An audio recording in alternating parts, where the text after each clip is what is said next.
नमस्कार एस्पिरेंट्स, आप सभी को पता है कि मैं अभी आप लोगों के लिए सीरीज़ क्लासेस ले रहा हूं, जिसमें इंडियन हिस्ट्री का क्लास चल रहा है, छत्तीसगढ़ चल रहा है, इकोनॉमिक सर्वे चल रहा है और हम लोग अभी जैन धर्म को पढ़ रहे हैं। जैन धर्म को मैंने आप लोगों को बोला था कि 2 क्लास में ख़त्म करूंगा, लेकिन स्टूडेंट्स के डिमांड के कारण मेरे को जैन धर्म को पूरा वृहद रूप में ख़त्म करना पड़ रहा है। मतलब ये लेक्चर नंबर 4 है, ठीक है? लेक्चर नंबर नहीं बोलना चाहिए कि पार्ट नंबर 4 है, लेक्चर नंबर 21 है और जैन धर्म का ये चौथा पार्ट है। मैं इसको प्री प्लस मेंस राज्य की सभी परीक्षाओं के लिए यूपीएससी में भी ये काम आएगा, क्योंकि इसमें सारे सेगमेंट है, पूरा मैं डाल दिया हूँ, पूरे एनसीईआरटी पे आधारित है और इसीलिए इतना डिटेल में घुस रहा हूँ। थोड़ा सा आप लोगों को बोरिंग फील होता है क्योंकि एकदम डिटेल का इतिहास का पार्ट है, कहाँ यार एकदम तेरापंथी समैया ये सबको पढ़ा रहे हो ऐसा आपका लगेगा, बट ये इम्पॉर्टेंट है, इससे इसके क्वेश्चन नहीं छूटेंगे, ठीक है? इसीलिए मैं इसको इतना डिटेल समझा रहा हूँ, इसको इतना डिटेल करा रहा हूँ ताकि आपसे पेपर बन सके। चलो समय बर्बाद नहीं करते, अपन आगे बढ़ते हैं। बस लाइक करो, कमेंट करो, शेयर करो। और कमेंट इसलिए करने बोल रहा हूँ, मुझे पता चले कि कौन कौन देख रहा है, कौन कौन नहीं देख रहा है। और लाइक इसलिए करने बोल रहा हूँ ताकि यूट्यूब आपको नेक्स्ट वीडियो को टाइम पे सजेस्ट करे। आगे हम देखते हैं। जैसा कि कल आपको मैं बताया था कि श्वेतांबर और दिगंबर 2 समुदाय का विखंडन हुआ, 2 समुदाय में बट गए और किस संगति में बने ये मैं बताया हूँ। आप मुझे कमेंट करके बताओ कि किस संगति में 2 समुदायों में ये जो जैन धर्म है वो बटा, श्वेतांबर और दिगंबर में। श्वेतांबर श्वेत वस्त्र धारण करते हैं, जबकि दिगंबर जो है वो नग्नावस्था को पसंद करते हैं, ठीक है? वस्त्र त्यागना आवश्यक है इसमें। अब मैं इसमें बताता हूँ आपको। श्वेतांबर को पहले डील करते हैं। श्वेतांबर समुदाय को या जो संप्रदाय है श्वेतांबर संप्रदाय, उसे तेरापंथी संप्रदाय भी कहा जाता है। कौन सा संप्रदाय? तो तेरापंथी समुदाय भी कहा जाता है इसको, श्वेतांबर को। अब इस समुदाय के संस्थापक कौन थे? कौन कहना चाहिए किसने जो है श्वेतांबर संप्रदाय के स्थापना पर अपना विशेष योगदान दिया? तो स्थूल बाहु आपको लेना है, जबकि दिगंबर संप्रदाय जो था उसको भद्र बाहु आपको लेना है, जो कि मैं क्लास में बता चुका हूँ। अब इसका जो आइडियोलॉजी है श्वेतांबर संप्रदाय का, वो क्या कहता है कि मोक्ष प्राप्ति के लिए वस्त्र त्यागना आवश्यक नहीं है। इन्होंने क्या कहा कि मोक्ष अगर आपको कहना चाहिए कि प्राप्त करना है, ठीक है, कि अगर आपको मोक्ष का धारण करना है जैन समुदाय में, तो वस्त्र त्यागना आवश्यक नहीं है। आप बिना वस्त्र त्यागे, बिना कपड़ा मतलब त्यागे, आप मोक्ष की प्राप्ति कर सकते हैं। दूसरा, जब वस्त्र त्यागना आवश्यक नहीं है तो स्त्रियां जो है इस समुदाय में निर्वाण की अधिकारी है।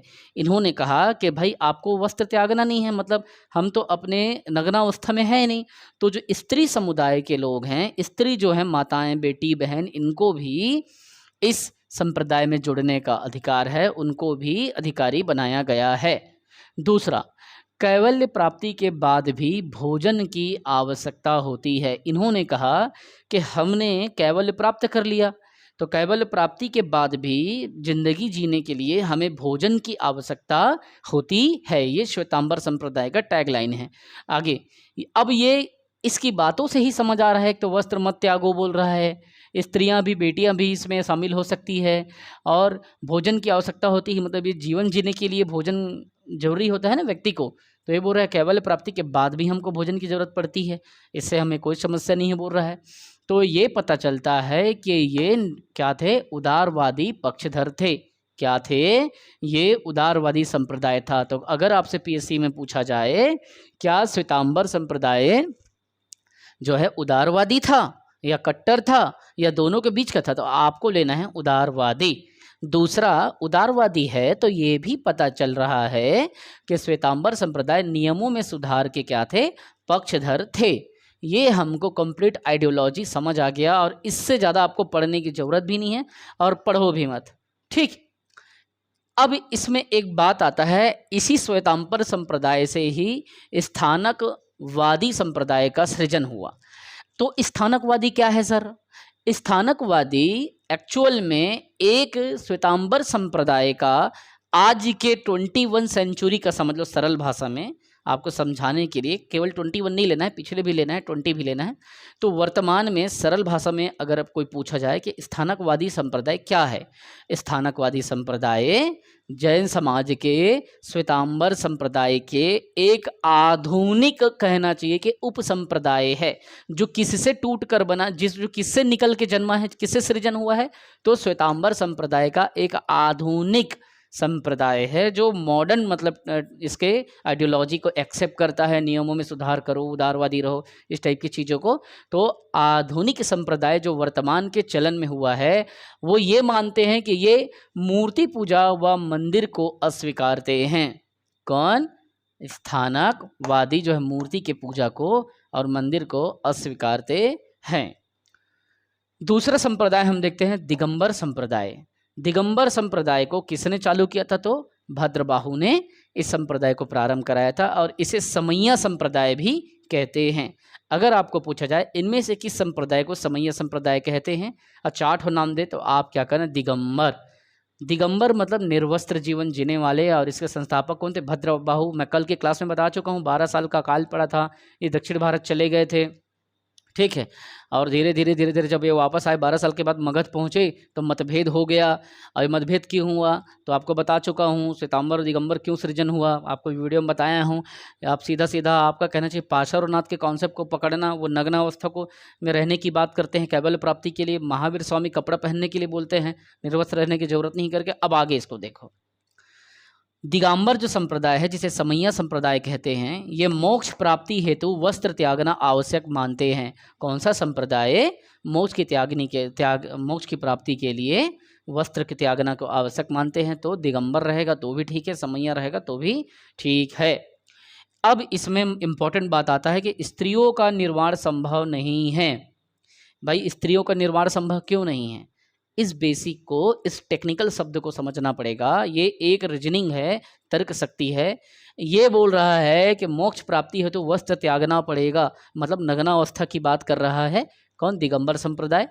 तो इसमें डायरेक्ट बात आ रही है स्त्रियों का निर्वाण संभव नहीं है, क्योंकि नग्नावस्था की स्थिति जो है इसमें रहती है, इसलिए स्त्रियों को इस संघ में शामिल नहीं किया जाता। जबकि इसमें स्त्रियां निर्वाण की क्या है? अधिकारी होती थी श्वेतांबर में, जबकि दिगंबर में नहीं, क्योंकि वस्त्र त्याग जो है समाज में कहना चाहिए कि उचित नहीं समझा गया है, इसीलिए इनके लिए। आगे देखिए, कैवल्य प्राप्ति के बाद भोजन की जरूरत नहीं होती। अब ये क्या बोल रहा है? समझो बात को। ये बोल रहा है कि कैवल्य प्राप्ति के बाद भोजन की आवश्यकता होती है, ताकि हम कैवल्य प्राप्ति के बाद भी अपने जीवन का परिवार के साथ में मतलब निर्वाह करते रहें। ये बोल रहे हैं कि आपने कैवल्य प्राप्त कर लिया तो आप क्या करो? संथारा संलेखना के द्वारा अपने शरीर का प्राण जो है त्याग दो और भोजन ना करो। आगे बात, दूसरा चीज को समझिए। जब इतनी बातें कह रहा है तो हमको ये समझ आया कि ये क्या था? एक कट्टरपंथी समुदाय था। क्या था? एक कट्टरपंथी समुदाय था, जो बोल रहा है वस्त्र त्यागना जरूरी है भाई, स्त्रियों को निर्वाण नहीं दे सकते बोल रहा है, भोजन नहीं करेंगे बोल रहा है कैवल्य के बाद। तो एक चीज पता चला कि नियमों का पालन बड़ी कठोरता से ये करते हैं, अर्थात ये पार्श्वनाथ जी के उनके सिद्धांतों को पालन करते हैं, जबकि ये स्वामी महावीर के सिद्धांत को पालन करते हैं। हालांकि ब्रह्मचर्य को इन्होंने शामिल किया था पंच महाव्रत में, ठीक है, लेकिन आपको ये आइडियोलॉजी क्लियर होनी चाहिए। आगे देखते हैं जो सबसे इंपॉर्टेंट है, जो कि सीजीपीएससी के मेंस में काम आएगा, मुख्य परीक्षा के दृष्टिकोण से बहुत इंपॉर्टेंट है और इंडिया के किसी भी एग्जाम के दृष्टिकोण से बहुत ज़्यादा इंपॉर्टेंट है। इसीलिए मैं जैन धर्म और बौद्ध धर्म दोनों को बहुत फोकस कर रहा हूँ, ताकि धार्मिक संप्रदाय का जब क्वेश्चन आए तो आपसे ना छूटे। आगे देखिए कि जैन धर्म का हमारे भारतीय समाज पर क्या प्रभाव पड़ा। क्या ऐसा पॉजिटिव इफेक्ट था या क्या ऐसा चेंजेस था जो जैन धर्म जो है आगे बढ़ने लगा उस समय पे 6वीं शताब्दी के बाद? ठीक, समझिए इस चीज को। वर्ण व्यवस्था व कर्मकांडों की जटिलता पर रोक लगा। जब ये समाज जो है या ये संप्रदाय सामने आया तो हमारे वैदिक सभ्यता में क्या था? वर्ण व्यवस्था जो है 4 भागों में बटा था, ब्राह्मण क्षत्रिय वैश्य शूद्र वाला कहानी। सबको जाति के आधारित फिर काम कर दिया, भाई जिस जात के है वही काम करो इत्यादि चीज़ों को।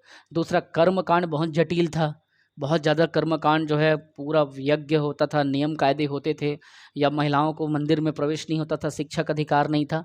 तो इन्होंने क्या किया, जब ये धर्म आया तो महिलाओं को शिक्षा का अधिकारी, मतलब इनको स्त्रियों को निर्वाण का अधिकारी बना दिया, मतलब आप पूजा पाठ कर लो, प्लस एजुकेशन भी देने लगे, शिक्षित होने लगे, बिजनेस व्यवसाय से भी महिलाएं जुड़ने लगी। अब उस समय क्या हुआ, सभा समिति याद करो, उसे हटा दिया। महिलाओं के जन्म को क्या बोला गया, अंगुत्तर निकाय वगैरह याद करो, फिर ऐतरेय ब्राह्मण वगैरह याद करो, है ना, सभा समिति से निकाल दिया, महिला के जन्म को गलत बोला, है ना। तो ये सब चीज़ें थी जिस कारण से महिलाओं की स्थिति भी दूसरे हमारे भारतीय हिंदू समाज में गिर रहा था। तो जैन धर्म आया तो वर्ण व्यवस्था के जटिलता और कर्म कांडों के जटिलता पर रोक लगा। दूसरी बात, संस्कृत के स्थान पर प्राकृत जो भाषा है, ठीक है, प्राकृत जो भाषा है वो आम जनता की भाषा थी, उसको इन्होंने क्या किया, संगतियों में प्रयोग किया, जनमानस को संबोधित करने के लिए प्रयोग किया। किसको, तो प्राकृत भाषा को, क्योंकि संस्कृत भाषा का प्रयोग वैदिक जो सभ्यता थी वो संस्कृत भाषा को फॉलो करता था हमारे भारतीय हिंदू समाज में। तो इन्होंने क्या किया, जैन समाज जो था वो प्राकृत भाषा, उस समय तत्कालिक परिस्थितियों में आम जनता की या आम जनमानस की जो भाषा थी वो प्राकृत भाषा थी। अब देखिए, जो साहित्य था प्रारंभ में अर्धमागधी भाषा में लिखे जाते थे। उस समय अर्धमागधी भाषा को लेखन के दृष्टिकोण से समझा जाता था, इस शैली को अपनाया जाता था और ये आम जनमानस को समझ आता था। कौन सा, तो साहित्य के लिए अर्धमागधी भाषा को प्रयोग किया जाता था, तो कोई भी व्यक्ति इसको पढ़ने में सक्षम होता था। जबकि वैदिक सभ्यता में क्या होता था, जो वेद वगैरह थे सब संस्कृत में लिखे जाते थे और हर किसी को वेद पढ़ने का अधिकारी हर कोई नहीं होता था, क्षुद्र वर्ग तो बिल्कुल होता ही नहीं था। तो वही बात था, और इसे केवल ब्राह्मण समुदाय ही इसका उस समय अपने वैदिक सभ्यता में पूजा पाठ कर पाते थे। ये सब चीज़ें थे जिससे क्या हुआ, समाज पर एक रचनात्मक और सकारात्मक प्रभाव हमको देखने को मिला। आगे देखते हैं, इन्होंने अहिंसा पर बल दिया और इन्होंने कहा कि भाई किसी व्यक्ति को तकलीफ मत दो, किसी पशु को तकलीफ मत दो, तो खेती किसानी छोड़ दिए इन लोग। अहिंसा पर बल इसलिए देने लगा क्योंकि जब हम खेती किसानी करते हैं तो पशुओं को मारना पड़ता है, ठीक है, या जब हम लोग कहना चाहिए कि अपने अधीन मजदूरी करवाते हैं तो उनसे तकलीफ होता है, उनको बड़े बड़े कहना चाहिए मजदूरी कर रहे हैं, हाथ में दर्द, उनके पैर में दर्द होता है, या और इनको कहना चाहिए कि समय पे चारा नहीं मिल पाता, समय पे भोजन नहीं मिल पाता। तो इन्होंने क्या किया, इन्होंने अहिंसा पर बल दिया और उन्होंने कहा कि भाई अगर आपको जीविकापार्जन करना है तो आप क्या करो, व्यापार वाणिज्य में भिड़ जाओ। इसीलिए आप देखते हैं आज के समय पे जितने जैनीय हैं, लगभग 99.99% जैन लोग व्यापार वाणिज्य धंधा बिजनेस में लगे हुए हैं, या तो फिर ए क्लास ऑफिसर पाएंगे, लेकिन छोटे कहना चाहिए कि नौकरी में नहीं रहते, और खेती किसानी में आपको देखने को एग्रीकल्चर में नहीं मिलते। आगे देखिए, वैदिक जो विचारधारा था उससे सामान्य जनता कहना चाहिए कि ऊब चुके थे। वैदिक विचारधारा पब्लिक को जटिल लगने लगी थी, केवल कुछ ही तबके को उससे लाभ होता था, महिलाओं को स्थान उचित मिलता नहीं था, शिक्षा का अधिकार नहीं था, और कहना चाहिए कि जटिल विचारधारा था, यज्ञ वगैरह करने में बलि उली देना पड़ता था, वैसे ही पशु कम होने लगे जिससे एग्रीकल्चर भी कम होने लगा। तो ये सब रीज़न था कि इन्होंने वाणिज्य की ओर चला गया और लोग भी थोड़ा ऊब गए थे। तो जब जैन धर्म समाज में आया तो इससे कहना चाहिए कि श्वेतांबर और दिगंबर के प्रभाव से स्त्रियां भी बढ़िया शिक्षा पाई और इस संघ में शामिल हुई, और कहना चाहिए कि हमारे भारतीय जो पुरुष हैं उनको भी इसमें शामिल होने का मौका मिला, और ये बहुत अच्छे से कहना चाहिए कि उन्नत होने लगा। लेकिन अब हमको देखना है कि भाई कई जगह प्रश्न पूछा जाता है सीजीपीएससी के मेंस में, जैन धर्म के पतन के कारण बताएं, क्या ऐसे बेसिक रीजंस थे जिससे जैन धर्म का पूरी तरह से भारत में ही नहीं विभिन्न कंट्रियों में इसका पतन अब देखने को मिलता है। जैसे आप बौद्ध धर्म को देखेंगे तो आज भी बौद्ध धर्म का एक बड़ा अस्तित्व है, ठीक है, चाहे आप नेपाल चले जाओ, चाहे चाइना चले जाओ, कई ऐसे कंट्री है जहाँ पे ओनली बौद्धिज्म को ही आज भी माना जाता है, वहाँ की संस्कृतियाँ पूरी तरह से बौद्ध संस्कृति से संलिप्त है।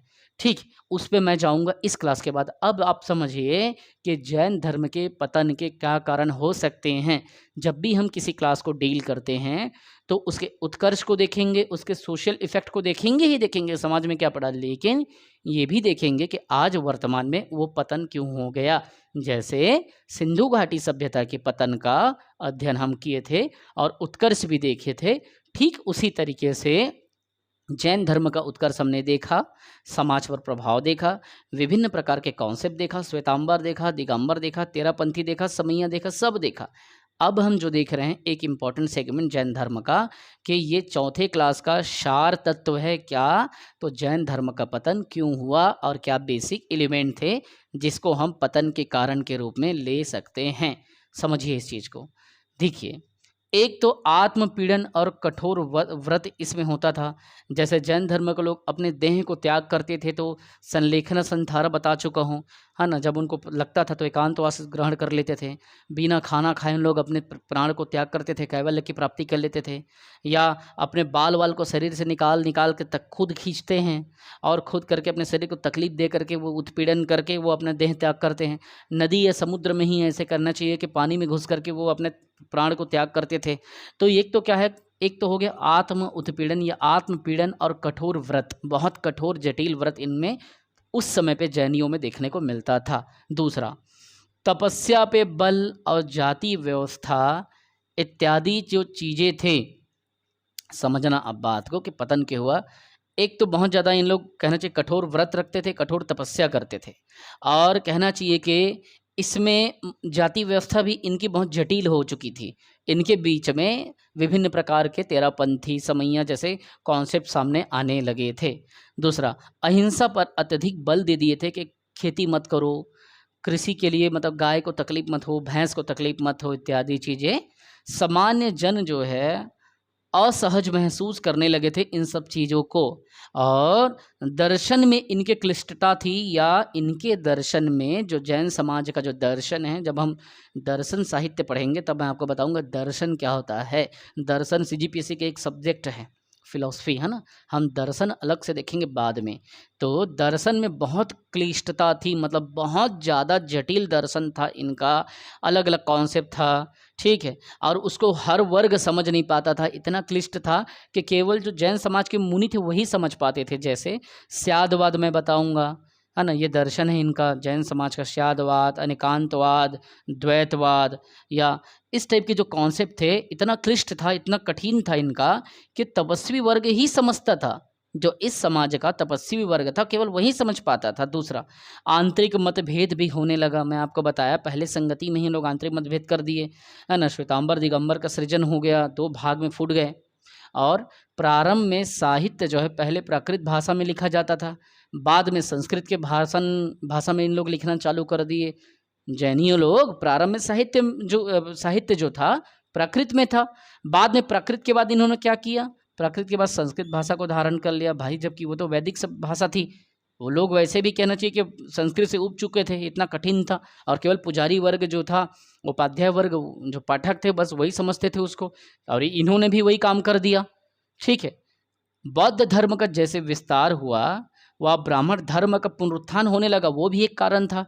बौद्ध धर्म भी एक मजबूत पक्ष के रूप में सामने आया, इतनी जटिलता उसमें नहीं था, संलेखना संथारा ये सब नहीं था, गृहस्थ जीवन वाले लोग भी उसमें घुसने लगे थे, तो वो भी एक था। दूसरा, ब्राह्मण धर्म भी पुनरुत्थान किया, राजाओं ने क्या किया, इस धर्म को बहुत अच्छे से ब्राह्मण धर्म को आगे लाया, है ना। बोधि वृक्ष वगैरह जैसे काटा था, जैनियों को मतलब कहना चाहिए राजाश्रय नहीं दिया, वो सब चीज़।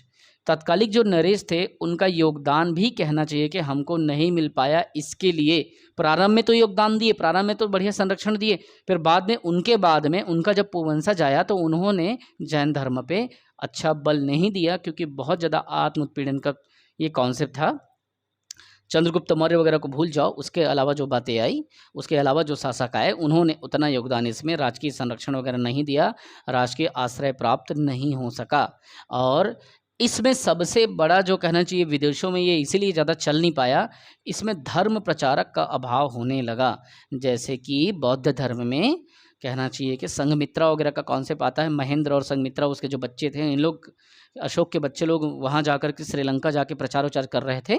उसी तरीक़े से इसका विभिन्न विदेशों में या विभिन्न प्रदेशों में, विभिन्न खंडों में इसका धर्म प्रचारक हमको नहीं मिला। तो मैंने आपका जैन धर्म को पूरा वृहद फुल एनसीईआरटी बेस्ड 4 लेक्चर में 4 क्लास में मैंने ख़त्म कर दिया। अब हम लोग अगली क्लास में बौद्ध धर्म को भी इतनी डिटेल में पढ़ेंगे जितनी डिटेल में हमने जैन धर्म को पढ़ा या धारण किया। तो मैं कभी भी आपका सरप्राइजिंग टेस्ट ले सकता हूँ। मैं ये नहीं कहता आप मेरा नोट्स बनाओ, मैं ये भी नहीं कहता कि आप जो है वीडियो डाउनलोड करो। बस ये है कि रोज़ यार खाली पीली तो समय रहता ही, हर किसी के पास 1 घंटा है ना, 20-20 मिनट 25 मिनट का वीडियो है। एक दिन में भी कहना चाहिए कि 3 बार 4 बार देखोगे, 3-4 वीडियो आराम से आपके पास इतना 1-1 GB डेटा रहता है। और 1 GB में 15-12 वीडियो देखा जाता है, 15 वीडियो देखा जाता है, इतना डेटा रहता है। तो आप क्या करें, आप मेरे चैनल को जाएं, विज़िट करें और कहना चाहिए कि बिना स्किप किए देखें और लाइक करें। अगर आप स्किप करेंगे और लाइक नहीं करेंगे तो यूट्यूब आपको मेरा अगला चैनल को सजेस्ट नहीं करेगा अगली क्लास को। और ऐसा ना हो कि मेरे मेहनत का जो अगला लेक्चर है, अगला क्लास है, आप उसके मूल भाव से छूट जाएं। कोशिश करें कि मूल भाव से ना छूटें। ठीक है, पढ़ते रहें, बढ़ते रहें, कोशिश करते रहें। अगर आपको मेरा मेहनत अच्छा लग रहा है तो मेरे मनोबल को बढ़ाएं और समाज में, सरकार के साथ में एक रचनात्मक कार्य में अपनी भूमिका निभाएं। हे मातृभूमि, जय छत्तीसगढ़।